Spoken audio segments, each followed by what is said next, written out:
All right, so in front of me, I have a doorbell, and this doorbell usually has a cover over the top of it.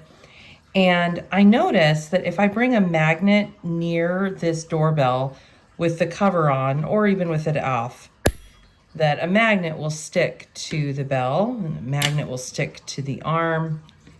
And there's even some other places here that the magnet will stick down here. What I'm trying to figure out is the bell itself, not including the copper coils, when it's not hooked up to a battery, is the bell material made of metal that is iron and therefore magnetic, or is it a magnet? What would I do? So I have this magnet over here that I could use to test, make a change to this system to figure out, is this a magnet right here? This thing right here. The other question we need to figure out is what is happening when we plug in the doorbell. So right now, I want you to notice that there's a gap between this hammer arm. So there's this gap right here between the hammer arm and the coils, and there's a gap between the hammer arm and the bell. However, when I hook up the electricity to these coils,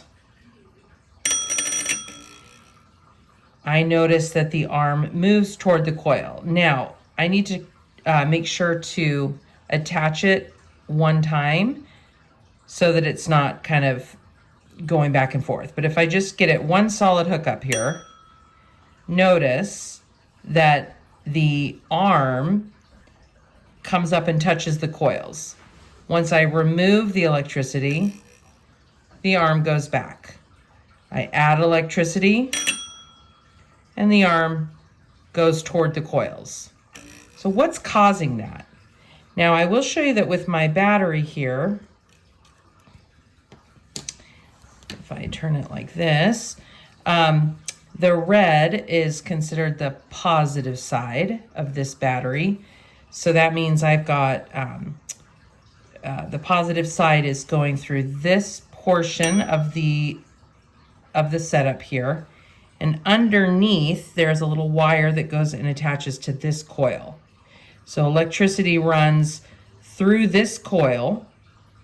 So it goes in and then through the electricity. I'm not talking about the fields now, I'm just talking about the electricity.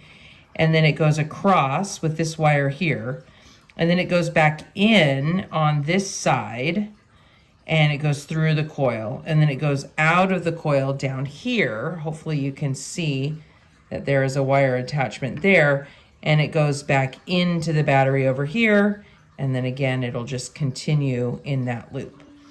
So once I disconnect that loop of energy coming from the battery or electricity, the arm goes back to its original position. So what is causing this arm to move toward the coil and then kind of by default hit the bell? That is what you're showing me on the back of your test.